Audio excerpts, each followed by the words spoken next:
ओम नमो भगवते वासुदेवाय नमः। भक्तों, हरे कृष्णा। हमने अध्याय 22 में सुना था भगवान विष्णु के स्वरूप का विवेचन, प्राण की श्रेष्ठता, जीवों के विभिन्न स्वभावों।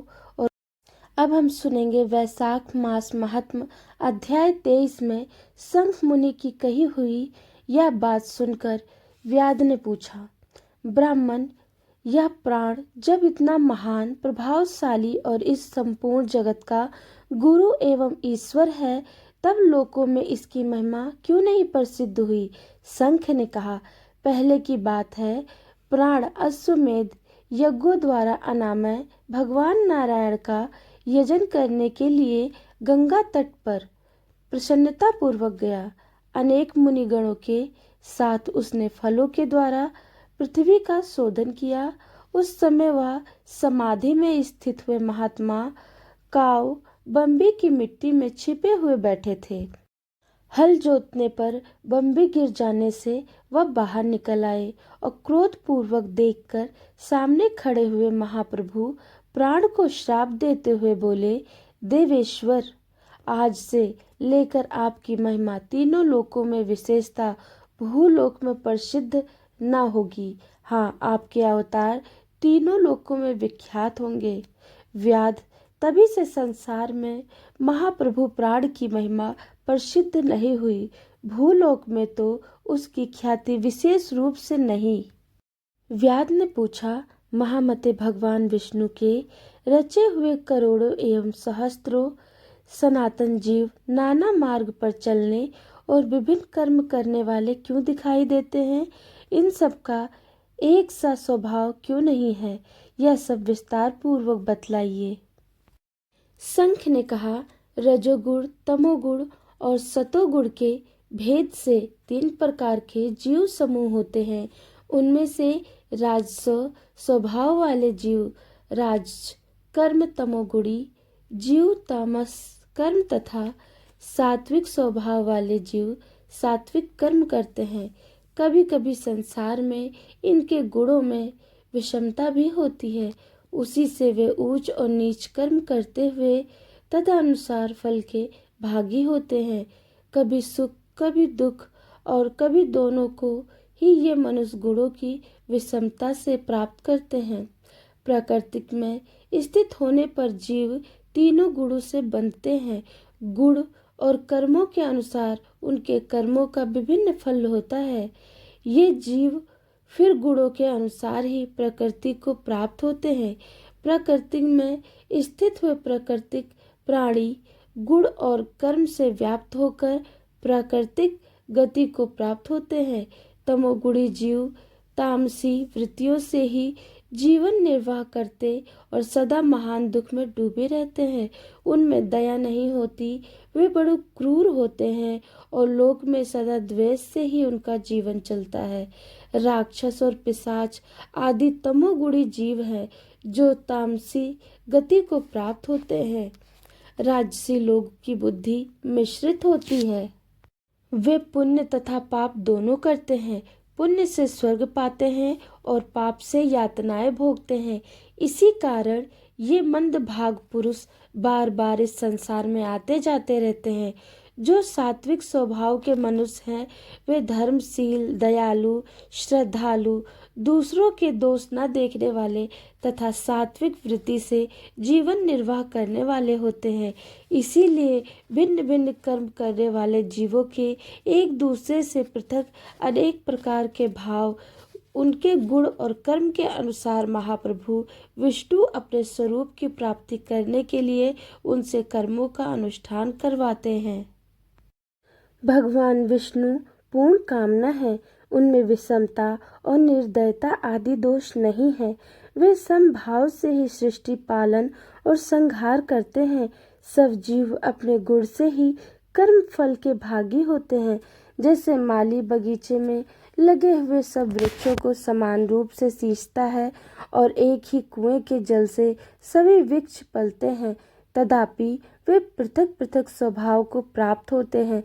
बगीचा लगाने वाले में किसी प्रकार का विषमता और निर्दयता का दोष नहीं होता। देवादिदेव भगवान विष्णु का एक निमेष ब्रह्मा जी एक कल्प के समान माना गया है। ब्रह्मा कल्प के अंत में देवादिदेव शिरोमणि भगवान विष्णु का उन्मेष होता है, अर्थात वे आंख खोलकर देखते हैं। जब तक निमेष रहता है तब तक प्रलय है। निमेष के अंत में भगवान अपने उदर में स्थित संपूर्ण लोकों की सृष्टि करने की इच्छा करते हैं। सृष्टि की इच्छा होने पर भगवान अपने उदर में स्थित हुए अनेक प्रकार के जीव समूहों को देखते हैं। उनकी कुक्षी में रहते हुए भी संपूर्ण जीव उनके ध्यान में स्थित होते हैं, अर्थात कौन जीव कहाँ किस रूप में है, इसकी स्मृति भगवान को सदा बनी रहती है। भगवान विष्णु चतुर्व्यूह स्वरूप हैं। वे उन्मेष काल के प्रथम भाग में ही चतुर्व्यूह रूप में प्रकट व्यूहगामी वासुदेव स्वरूप से महात्माओं में से किसी को सयुज साधक तत्व ज्ञान, किसी को स्वरूपय, किसी को समीपय और किसी को श्लोक्य प्रदान करते हैं। फिर अनिरुद्ध मूर्ति के वश में स्थित हुए संपूर्ण लोकों को वे देखते हैं। देखकर उन्हें प्रद्युम्न मूर्ति के वश में देते हैं और सृष्टि करने का संकल्प करते हैं। भगवान श्री हरि ने पूर्ण गुण वाले वासुदेव आदिचर वयु के द्वारा क्रमशः माया, जाया, कृति और शांति को स्वयं स्वीकार किया है। उनसे संयुक्त चतुर्व्यूहात्मक वे सात्विक धर्म ही मंगलमय भागवत धर्म है। अनन्य देवताओं की प्रीति के लिए सकाम भाव से किए जाने वाले धर्म राजस माने गए हैं। यक्ष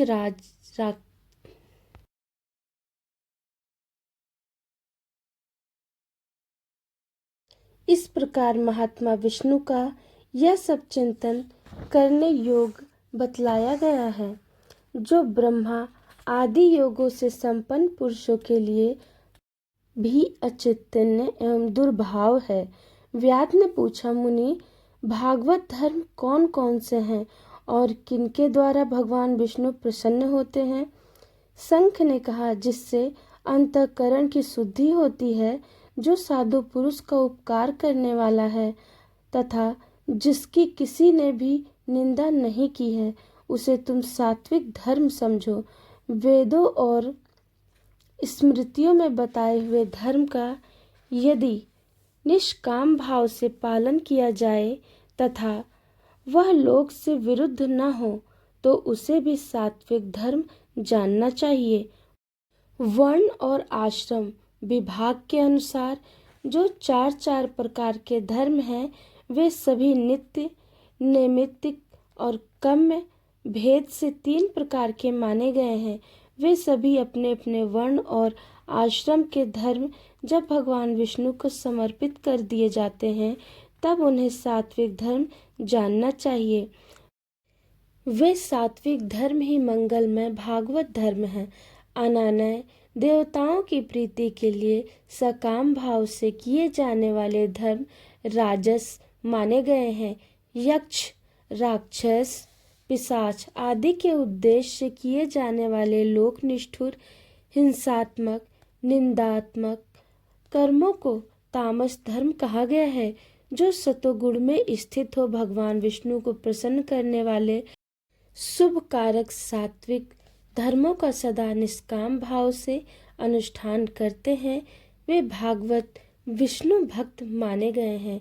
जिनका चित्त सदा भगवान विष्णु में लगा रहता है, जिनकी जिह्वा पर भगवान का नाम है और जिनके हृदय में भगवान के चरण विराजमान हैं, वे भागवत कहे गए हैं। जो सदा चार पारायण, सबका उपकार करने वाले और सदैव ममता से रहित हैं, वे भागवत माने गए हैं। जिनका शास्त्रों में, गुरु में, सत्कर्मों में विश्वास है तथा जो सदा भगवान विष्णु के भजन में लगे रहते हैं, उन्हें भागवत कहा गया है। उन भागवत भक्त महात्माओं को जो धर्म नित्य मान्य है, जो भगवान विष्णु को प्रिय है तथा वेदों और स्मृतियों में जिनका प्रतिपादन किया गया है वे ही सनातन धर्म माने गए हैं। जिनका चित्त विषयों में आसक्त है, उनका सब देशों में घूमना, सब कर्मों को देखना और सब धर्मों को सुनना कुछ भी लाभकारक नहीं है। साधु पुरुषों का मन साधु महात्माओं के दर्शन से पिघल जाता है। निष्काम पुरुषों द्वारा श्रद्धा पूर्वक जिसका सेवन किया जाता है तथा जो भगवान विष्णु को सदा ही प्रिय है, वह भागवत धर्म माना गया है। भगवान विष्णु ने क्षीर सागर में सबके हित की कामना से भगवती लक्ष्मी को दही से निकाले हुए मक्खन की भांति सब शास्त्रों के सार भूत वैशाख धर्म का उपदेश किया है। जो दंभ रहित होकर वैशाख मास के व्रत का अनुष्ठान करता है, वह सब पापों से रहित हो सूर्य मंडल को भेद कर भगवान विष्णु के योगी दुर्लभ परम धाम को जाता है। इस प्रकार द्विज श्रेष्ठ संख के द्वारा भगवान विष्णु के प्रिय वैशाख मास के धर्मों का वर्णन होते समय वह 5 शाखाओं वाला वट वृक्ष तुरंत ही भूमि पर गिर पड़ा। उसके खोखले में एक विकराल अजगर रहता था। वह भी पाप योनि में शरीर को त्याग कर तत्काल दिव्य स्वरूप हो मस्तक झुका के संघ के सामने हाथ जोड़कर खड़ा हो गया। यदि मनुष्य सच्चे हृदय से भगवान का स्मरण करे और धर्म के मार्ग पर चले तो क्या उसके सभी पाप नष्ट हो सकते हैं?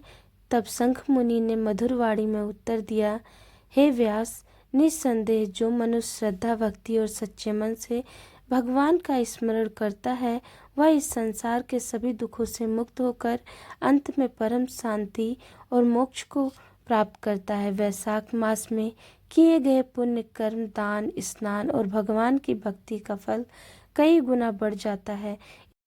यह कथा हमें यही शिक्षा देती है कि सच्ची श्रद्धा, भक्ति और सत्कर्म ही जीवन को सफल बनाते हैं और वैशाख मास में किया गया हर पुण्य कार्य हमें भगवान की विशेष कृपा का पात्र बनाता है। इसी के साथ वैशाख मास का 23वां अध्याय की यह पावन कथा यहाँ संपूर्ण होती है। कथा अच्छी लगी हो तो लाइक, कमेंट, शेयर अवश्य करें। कमेंट में जय श्री हरि विष्णु लिखना न भूलें। जय श्री हरि विष्णु।